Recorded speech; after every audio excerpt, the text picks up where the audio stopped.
Lectura del Santo Evangelio según San Marcos, capítulo 3, 1-6.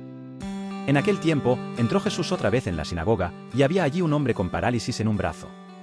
Estaban al acecho, para ver si curaba en sábado y acusarlo. Jesús le dijo al que tenía la parálisis: levántate y ponte ahí en medio. Y a ellos les preguntó: ¿qué está permitido en sábado? ¿Hacer lo bueno o lo malo? ¿Salvarle la vida a un hombre o dejarlo morir? Se quedaron callados. Echando en torno una mirada de ira, y dolido de su obstinación, le dijo al hombre: extiende el brazo. Lo extendió y quedó restablecido. En cuanto salieron de la sinagoga, los fariseos se pusieron a planear con los herodianos el modo de acabar con él. Quiero comenzar pidiendo al Espíritu Santo que me ilumine para esta catequesis que Dios me está permitiendo difundir. Veamos a través de las Escrituras qué significa guardar el sábado y qué está permitido en sábado. Este pasaje lo podemos ver en varios evangelios. Jesús claramente nos dice que en sábado está permitido hacer el bien. Isaías 56, 1-7. Así dice el Señor: preservad el derecho y haced justicia, mi salvación está para llegar y mi justicia para ser revelada. Cuán bienaventurado es el hombre que hace esto, y el Hijo del hombre que a ello se aferra, que guarda el día de reposo sin profanarlo, y guarda su mano de hacer mal alguno. A los extranjeros que se alleguen al Señor para servirle, y para amar el nombre del Señor, para ser sus siervos, a todos los que guardan el día de reposo sin profanarlo, y se mantienen firmes en mi pacto, yo los traeré a mi santo monte. Si por causa del día de reposo apartas tu pie para no hacer lo que te plazca en mi día santo, y llamas al día de reposo delicia, al día santo del Señor, honorable, y lo honras, no siguiendo tus caminos, ni buscando tu placer, ni hablando de tus propios asuntos, entonces te deleitarás en el Señor, y yo te haré cabalgar sobre las alturas de la tierra, y te alimentaré con la heredad de tu padre Jacob, porque la boca del Señor ha hablado. El sábado se hizo para el hombre y no el hombre para el sábado. Así que el Hijo del Hombre es Señor también del sábado. En nuestra religión se han sintetizado los mandamientos y reorganizado, pero la esencia de Dios prevalece. Ya está en cada uno de nosotros verificar con las Escrituras qué cosas se han omitido y cómo aplicarlas a nuestra vida. Jesús dice: si me amáis, guardad mis mandamientos. Amigos, el Sabbat es un regalo de Dios, con una promesa, y el recordarlo es un mandamiento, y los mandamientos de Dios no son gravosos, son un manual de instrucción para hallar la bendición y para nuestra propia felicidad, porque aguardamos la esperanza de la resurrección. Y si no somos conscientes de esto, nos pasará como a los israelitas que no conocieron el tiempo de la visitación. Nos llegará el momento del cumplimiento y no reconoceremos el tiempo de su venida. Nos perderemos la boda del Señor a la que con su propia sangre nos invitó. Maestro, ¿cuál es el gran mandamiento de la ley? Y él le dijo: amarás al Señor tu Dios con todo tu corazón, y con toda tu alma, y con toda tu mente. Este es el grande y el primer mandamiento. Y el segundo es semejante a este: amarás a tu prójimo como a ti mismo. De estos dos mandamientos dependen toda la ley y los profetas. Como podemos ver, de esto dependen absolutamente todos los mandamientos. No redujo a dos los mandamientos, sino que estos dos mandamientos contemplan toda la ley. Dios personalmente habló y escribió sobre 2 tablas los 10 mandamientos, que contemplan toda la voluntad de Dios. Nosotros tenemos una versión un poco reducida de los 10 mandamientos. Y al verse alterado el orden es un poco complicado comprender la estructura de las 2 tablas. Porque cada tabla de la ley de Dios contempla 5 mandamientos. La primera tabla contiene los mandamientos para amar a Dios. Y la segunda tabla los de amar al prójimo. El Señor dijo también a Moisés: ve al pueblo y conságralos hoy y mañana, y que laven sus vestidos, y que estén preparados para el tercer día, porque al tercer día el Señor descenderá a la vista de todo el pueblo sobre el monte Sinaí. Y habló Dios todas estas palabras, diciendo: yo soy el Señor tu Dios, que te saqué de la tierra de Egipto, de la casa de servidumbre. Amarás al Señor tu Dios con todo tu corazón, y con toda tu alma, y con toda tu mente. 1. No tendrás otros dioses delante de mí. 2. No te harás ídolo, ni semejanza alguna de lo que está arriba en el cielo, ni abajo en la tierra, ni en las aguas debajo de la tierra. No los adorarás ni los servirás, porque yo, el Señor tu Dios, soy Dios celoso, que castigo la iniquidad de los padres sobre los hijos hasta la 3ª y 4ª generación de los que me aborrecen, y muestro misericordia a millares, a los que me aman y guardan mis mandamientos. 3. No tomarás el nombre del Señor tu Dios en vano, porque el Señor no tendrá por inocente al que tome su nombre en vano. 4. Acuérdate del día de reposo para santificarlo. 6 días trabajarás y harás toda tu obra, mas el 7º día es día de reposo para el Señor tu Dios. No harás en él obra alguna, tú, ni tu hijo, ni tu hija, ni tu siervo, ni tu sierva, ni tu ganado, ni el extranjero que está contigo. Porque en 6 días hizo el Señor los cielos y la tierra, el mar y todo lo que en ellos hay, y reposó en el séptimo día, por tanto, el Señor bendijo el día de reposo y lo santificó. 5. Honra a tu padre y a tu madre, para que tus días sean prolongados en la tierra que el Señor tu Dios te da. 6. No matarás. 7. No cometerás adulterio. 8. No hurtarás. 9. No darás falso testimonio contra tu prójimo. 10. No codiciarás la casa de tu prójimo, no codiciarás la mujer de tu prójimo, ni su siervo, ni su sierva, ni su buey, ni su asno, ni nada que sea de tu prójimo. Algunas personas creen que estos mandamientos son solo para el pueblo de Israel, puesto que dice, yo soy el Señor tu Dios, que te saqué de la tierra de Egipto, de la casa de servidumbre. Pero, Egipto, representa más que un lugar físico, también es un lugar simbólico y estado espiritual. El libro de Apocalipsis es la revelación de Jesucristo, que Dios le dio, para mostrar a sus siervos las cosas que deben suceder, y la dio a conocer, enviándola por medio de su ángel a su siervo Juan. En Apocalipsis 11, 3. Y otorgaré autoridad a mis 2 testigos, y ellos profetizarán por 1260 días, vestidos de cilicio. Estos son los 2 olivos y los 2 candelabros que están delante del Señor de la tierra. Estos tienen poder durante los días en que ellos profeticen, cuando hayan terminado de dar su testimonio, la bestia que sube del abismo hará guerra contra ellos, los vencerá y los matará. Y sus cadáveres yacerán en la calle de la gran ciudad, que simbólicamente se llama Sodoma y Egipto. Entonces, según este pasaje, Egipto representará en el futuro la esclavitud. Segunda de Pedro, 2, 19.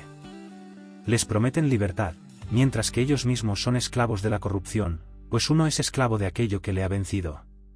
Juan 8, 34. Jesús les respondió, en verdad os digo que todo el que comete pecado es esclavo del pecado. Gálatas 5, 13. Porque vosotros, hermanos, a libertad fuisteis llamados, solo que no uséis la libertad como pretexto para la carne, sino servíos por amor los unos a los otros. Entonces los mandamientos son para los que Dios liberó de la esclavitud del pecado, de la casa de servidumbre, simbólicamente Egipto. Y vosotros sabéis que Él se manifestó a fin de quitar los pecados, y en Él no hay pecado. Todo el que permanece en Él, no peca, todo el que peca, ni le ha visto ni le ha conocido. El que dice, yo he llegado a conocerle, y no guarda sus mandamientos, es un mentiroso y la verdad no está en él. Nadie puede servir a 2 señores, porque o aborrecerá a uno y amará al otro, o se apegará a uno y despreciará al otro. No podéis servir a Dios y a las riquezas. El fin de todas las fiestas de Dios, es manifestarnos las promesas de salvación. Y cada fiesta tiene su propio cumplimiento. Dios nos dio el regalo de un día de reposo, con una promesa implícita en él, para garantizarnos el cumplimiento de una promesa, el reposo del Señor, un milenio santo. Además nos ha dado 7 fiestas complementarias, para distinguir los tiempos del cumplimiento, donde Jesucristo, es quien lleva a la plenitud las fiestas. Porque de las fiestas que se han cumplido, no nos correspondía a nosotros tener conocimiento, hasta que vino Cristo y nos injertó, haciéndonos partícipes de las bendiciones, también nos hace conocedores y responsables de las fiestas que faltan por cumplirse. Porque el fin de nuestra existencia, es llegar al reposo del Señor. Cristo vino para darle plenitud a lo que estaba escrito en la palabra de Dios, y para que a través de él, se llevara el mensaje a todas las naciones del mundo entero. Hebreos 4, 1-11, titulado, Reposo de Dios y del creyente. Por tanto, temamos, no sea que permaneciendo aún la promesa de entrar en su reposo, alguno de vosotros parezca no haberlo alcanzado. Porque en verdad, a nosotros se nos ha anunciado la buena nueva, como también a ellos, pero la palabra que ellos oyeron no les aprovechó, por no ir acompañada por la fe en los que la oyeron. Porque los que hemos creído entramos en ese reposo, tal como él ha dicho, como juré en mi ira, no entrarán en mi reposo, aunque las obras de él estaban acabadas desde la fundación del mundo. Porque así ha dicho en cierto lugar acerca del séptimo día, y Dios reposó en el séptimo día de todas sus obras, y otra vez en este pasaje, no entrarán en mi reposo. Por tanto, puesto que todavía falta que algunos entren en él, y, aquellos a quienes antes se les anunció la buena nueva, no entraron por causa de su desobediencia, Dios otra vez fija un día, hoy. Diciendo por medio de David, después de mucho tiempo, como se ha dicho antes, si oís hoy su voz, no endurezcáis vuestros corazones. Porque si Josué les hubiera dado reposo, Dios no habría hablado de otro día después de ese. Queda, por tanto, un reposo sagrado para el pueblo de Dios. Pues el que ha entrado a su reposo, él mismo ha reposado de sus obras, como Dios reposó de las suyas. Por tanto, esforcémonos por entrar en ese reposo, no sea que alguno caiga siguiendo el mismo ejemplo de desobediencia. No sé en las religiones en general qué día se reúnen, pero los católicos, por suerte, diariamente tenemos la Sagrada Eucaristía, y podemos disfrutar de Dios todos los días de la semana. Si tú consideras que tu religión entra en controversia con la palabra de Dios, puedes acudir al Espíritu Santo, quien te dará discernimiento sobre qué debes hacer. Sin embargo, yo considero que es sencillo guardar el Sabbat. El mandamiento es recordarlo, y santificarlo, no ser esclavo, ni esclavizar a nadie. En cuanto al trabajo, Dios mejor que nadie conoce la condición de nuestra sociedad, y sabe lo difícil que es no trabajar, pero todo está en control de Dios. Si tú dispones tu corazón, Dios pondrá los medios. Porque también nos dice, buscad primero el reino de Dios y lo demás vendrá por añadidura. Pero siempre podemos hacer el bien, abstrayéndonos de las cosas cotidianas y haciéndonos conscientes de que nos esforzamos por agradar a Dios. Creo que no debemos sustituirlo, porque si Jesús hubiera considerado que se podía reemplazar, sus apóstoles no habrían guardado el reposo, ni esperado para ir al sepulcro como nos dicen los evangelios. Lucas 23, 56. Y cuando regresaron, prepararon especias aromáticas y perfumes.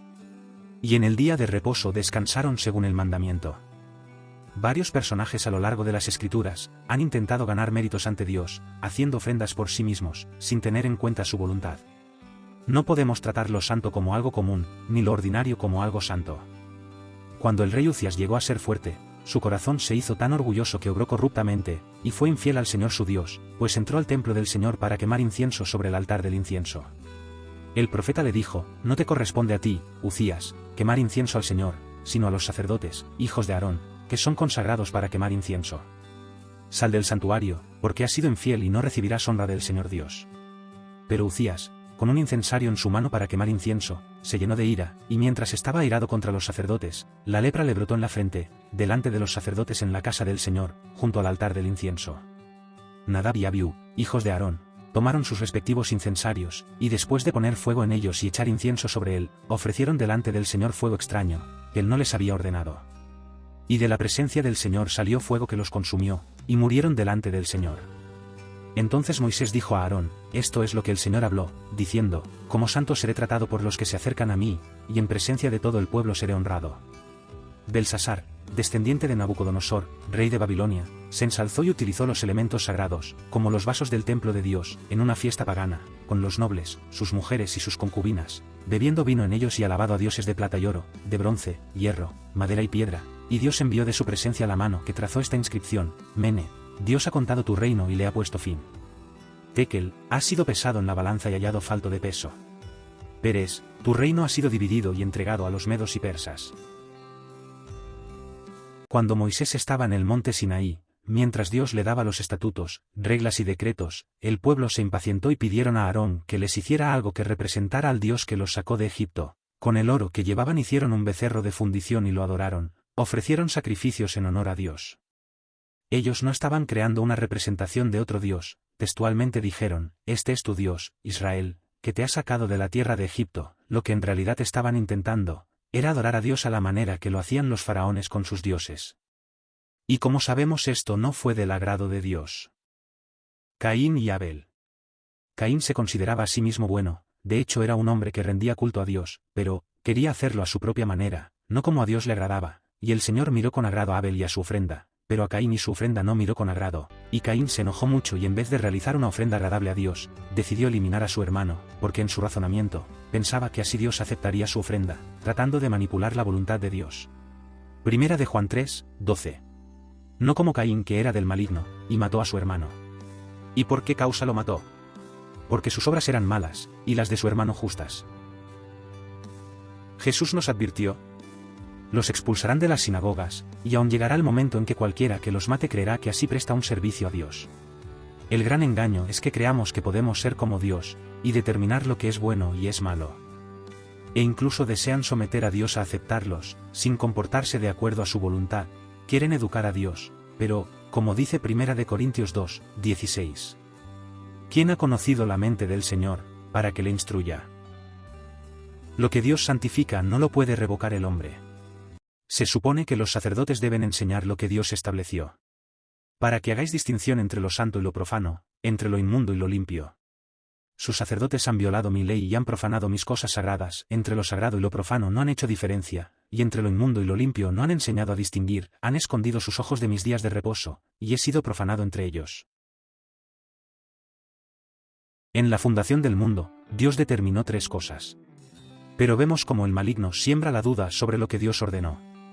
1. No comeréis del árbol del conocimiento del bien y del mal. Porque el día que de él comas ciertamente morirás. Y la serpiente dijo a la mujer, ciertamente no moriréis. Pues Dios sabe que el día que de él comáis, serán abiertos vuestros ojos y seréis como Dios, conociendo el bien y el mal. 2. Institucionalizó el matrimonio. Por tanto el hombre dejará a su padre y a su madre y se unirá a su mujer, y serán una sola carne. Se acercaron a él algunos fariseos para probarle sobre el divorcio. Le dijeron, entonces, ¿por qué mandó Moisés darle carta de divorcio y repudiarla? Y Jesús les respondió, por la dureza de vuestro corazón, Moisés os permitió divorciaros de vuestras mujeres, pero no ha sido así desde el principio. 3. Y bendijo Dios el 7º día y lo santificó, porque en él, reposó de toda la obra que él había creado y hecho. Dios hizo el mundo en 6 días y el 7º descansó. Ese descanso es la alegría de Dios por su creación, que era muy buena. Para nosotros cristianos, el día del Señor es el domingo. El día del Señor es el domingo. ¿El día del Señor es el domingo? No encuentro nada que pueda justificar esta transgresión, más que la astucia del mal, por tergiversar el mandato de Dios, creándonos confusión y desviándonos de la voluntad de Dios. Porque Jesús no vino a abolir la ley, sino a darle plenitud. No matarás. Pero yo os digo que todo aquel que esté enojado con su hermano será culpable ante la corte. Ojo por ojo y diente por diente. Pero yo os digo, no resistáis al que es malo, antes bien, a cualquiera que te abofetee en la mejilla derecha, vuélvele también la otra. No cometerás adulterio. Pero yo os digo que todo el que mire a una mujer para codiciarla ya cometió adulterio con ella en su corazón. Lo que sale de la boca proviene del corazón, y eso es lo que contamina al hombre. Porque del corazón provienen malos pensamientos, homicidios, adulterios, fornicaciones, robos, falsos testimonios y calumnias. Con la venida de Jesús existe un nuevo pacto. ¿Pero entonces ya no tenemos que guardar los mandamientos? Me maravillo de que tan pronto hayáis abandonado al que os llamó por la gracia de Cristo, para seguir un evangelio diferente, que en realidad no es otro evangelio, solo que hay algunos que os perturban y quieren pervertir el evangelio de Cristo.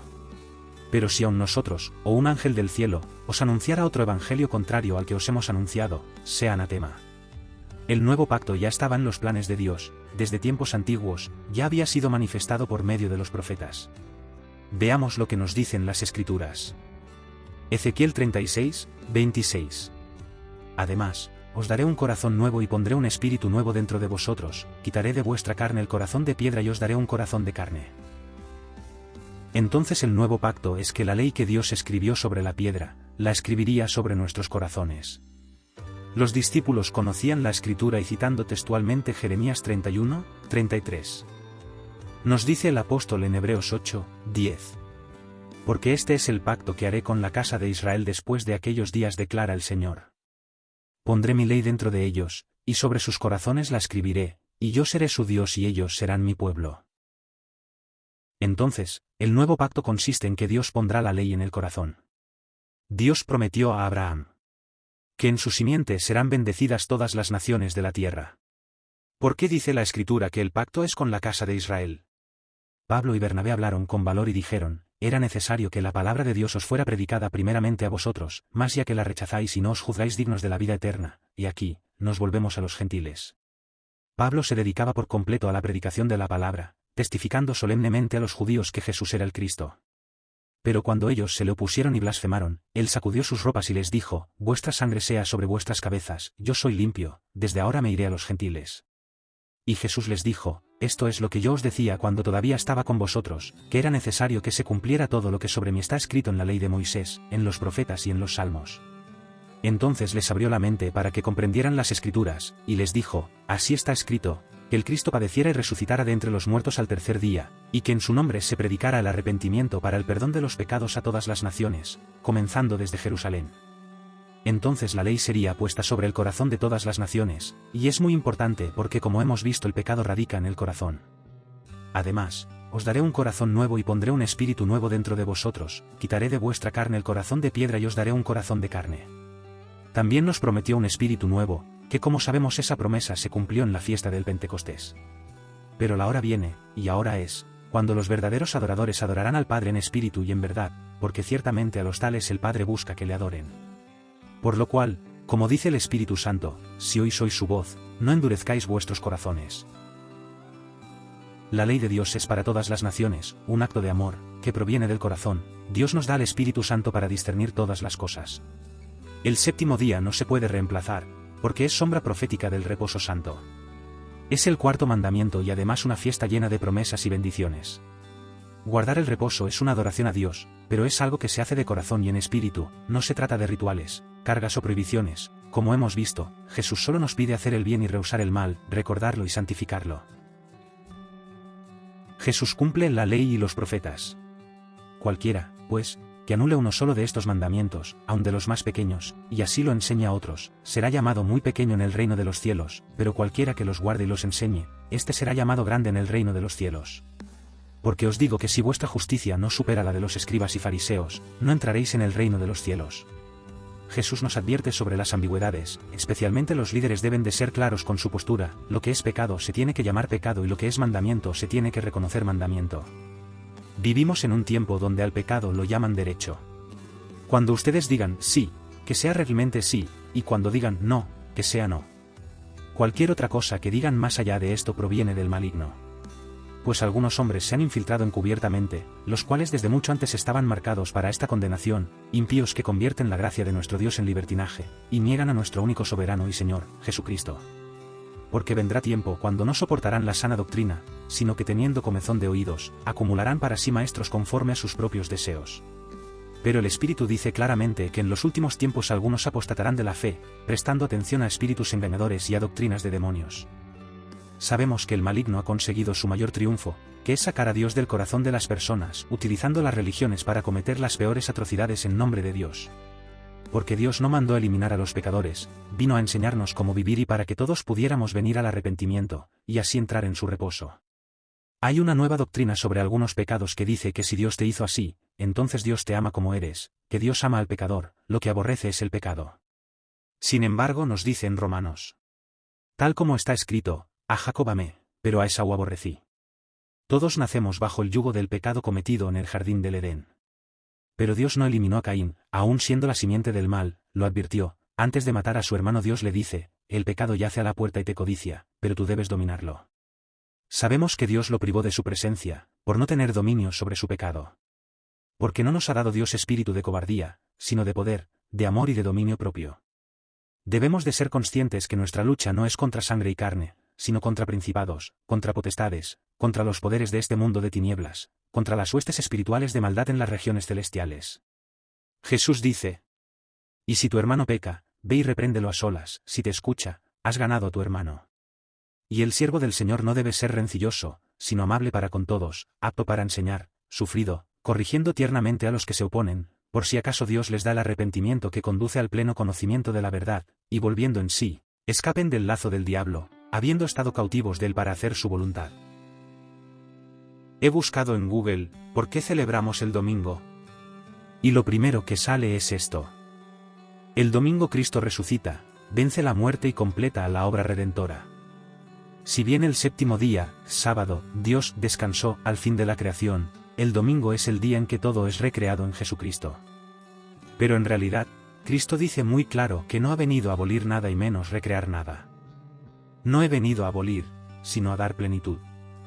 En verdad os digo que antes pasarán el cielo y la tierra que deje de cumplirse hasta la última letra o tilde de la ley. Pero el cielo y la tierra aún no han pasado. Apocalipsis 21 nos habla de un cielo nuevo y una tierra nueva, porque el primer cielo y la primera tierra pasaron, y el mar ya no existe. Este es el lugar del reposo del Señor. Por supuesto hay un nuevo pacto. Dios prometió poner la ley en los corazones y darnos el Espíritu Santo. Pero, si pretende cambiarla, eliminarla, abolirla o incluso suplantarla, ¿para qué va a poner su ley en nuestro corazón? Cristo vino a enseñarnos a cumplirla en profundidad, desde el corazón, sin las cargas de más, que habían recreado los líderes en su imaginación. No es gravoso recordarlo y reconocerlo como día santo, hacer el bien y rehusar el mal.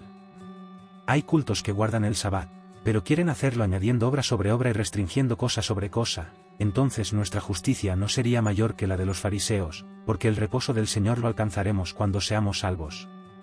Porque por gracia sois salvos por medio de la fe, y esto no de vosotros, pues es don de Dios, no por obras, para que nadie se gloríe.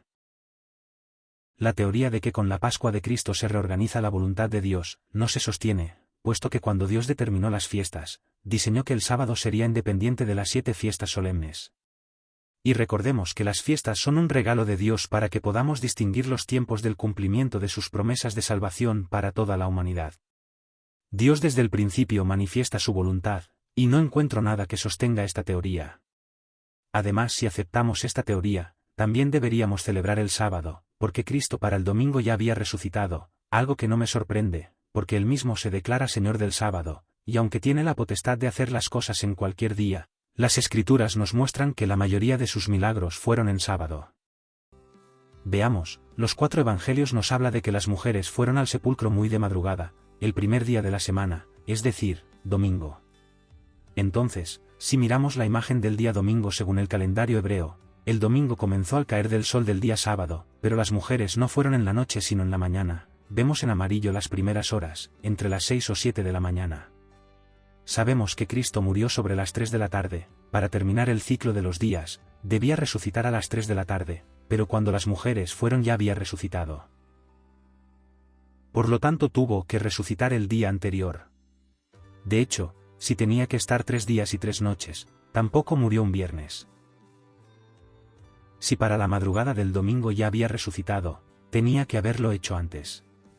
Entonces, resucita el sábado a las 3 de la tarde, al viernes a las 3 de la tarde va un día, al jueves a las 3 de la tarde, van 2 días, al miércoles a las 3 de la tarde serían los 3 días.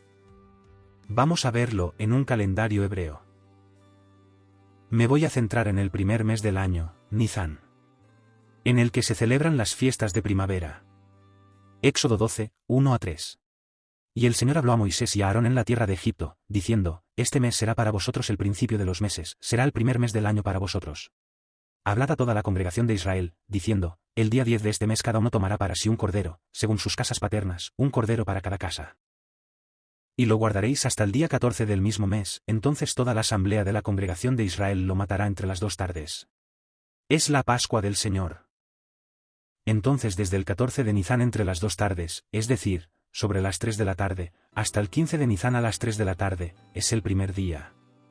Desde el 15 de Nizán hasta el 16, segundo día. Y desde el 16 de Nizán a las 3 de la tarde, hasta el 17 de Nizán a las 3 de la tarde, es el tercer día, día de resurrección de nuestro Señor. Además sabemos que el Pentecostés siempre es un domingo, desde los miles de años atrás cuando Dios creó las fiestas. Pero lo que hemos pasado por alto es que se empieza a contar desde el sábado de resurrección, siendo las primicias el día 1.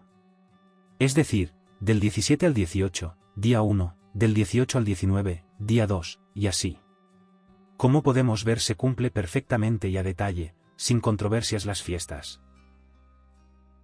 Yo personalmente considero que el conocer las fiestas es importante, porque al ver su cumplimiento tal como se escribió miles de años antes me da la certeza que Dios está en control de todo y que lo que ha prometido lo ha venido cumpliendo. Como vemos, Jesús le da cumplimiento a fiestas diseñadas por Dios hace miles de años, ya estaba en su calendario profético, la entrada triunfal de nuestro Señor, incluso que sería en un asno, el día 10 de Nizán. También que Jesús sería el Cordero de la Pascua, sacrificado entre las 2 tardes, también que presentaría las primicias en domingo. Es más, ya estaba escrito la venida del Espíritu Santo, que también cae un domingo siempre desde hace miles de años que diseñó las fiestas, al igual que las primicias, siempre caen en domingo. Mi pregunta es, si todo está profetizado hace miles de años, ¿por qué no hay ninguna profecía sobre la sustitución del sábado? Siendo que el nuevo pacto está profetizado, donde Dios promete poner la ley en los corazones, ¿por qué no hay una sola mención que diga que se cambiará la ley? Pero sí que hay una profecía sobre el cambio de la ley. Veamos lo que nos dice la profecía de Daniel, hace unos 2700 años aproximadamente. Daniel 7, 23-25. Dijo así, la cuarta bestia será un cuarto reino en la tierra, que será diferente de todos los otros reinos, devorará toda la tierra, la hollará y la desmenuzará. Y los 10 cuernos de este reino son 10 reyes que se levantarán, y otro se levantará después de ellos, él será diferente de los anteriores y subyugará a 3 reyes. Y él proferirá palabras contra el Altísimo y afligirá a los santos del Altísimo, e intentará cambiar los tiempos y la ley. Intentará cambiar la ley de Dios. Según este escrito del Antiguo Testamento, Dios no va a cambiar su ley. Veamos lo que nos dicen los apóstoles en el Nuevo Testamento, en la segunda carta a los Tesalonicenses, capítulo 2. El apóstol habla sobre la segunda venida de Jesucristo, haciendo referencia a una fiesta que aún falta por cumplimiento, la fiesta de las trompetas. Que nadie os engañe en ninguna manera, porque no vendrá sin que primero venga la apostasía y sea revelado el hombre de pecado, el hijo de perdición, el cual se opone y se exalta sobre todo lo que se llama Dios o es objeto de culto, de manera que se sienta en el templo de Dios, haciéndose pasar por Dios. Y entonces será revelado ese inicuo, a quien el Señor matará con el espíritu de su boca, y destruirá con el resplandor de su venida. Será revelado el inicuo. ¿Qué significa inicuo? Veamos. En el original del texto en griego se utiliza la palabra anomos, Strong 459. Sin ley, no sujeto a la ley judía, gentil, transgresor de la ley. Eso significa inicuo, que transgrede la ley de Dios. Proviene de anomía, una palabra muy utilizada en todos los evangelios, pero también muy transliterada, por eso encontramos términos como hacedores de maldad, malditos, malhechores, impíos, malos, etc. Vemos en Mateo 25 el juicio final. Pero cuando el Hijo del Hombre venga en su gloria, y todos los ángeles con él, entonces se sentará en el trono de su gloria, y serán reunidas delante de él todas las naciones, y separará a unos de otros, como el pastor separa las ovejas de los cabritos. Y pondrá las ovejas a su derecha y los cabritos a su izquierda. Entonces el rey dirá a los de su derecha: Venid, benditos de mi Padre, heredad el reino preparado para vosotros desde la fundación del mundo. Entonces dirá también a los de su izquierda: Apartaos de mí, malditos, al fuego eterno que ha sido preparado para el diablo y sus ángeles. La palabra malditos es anomía, es decir, que en el juicio final, Cristo va a separar los benditos, que cumplen los 10 mandamientos, y a los malditos que no los cumplen.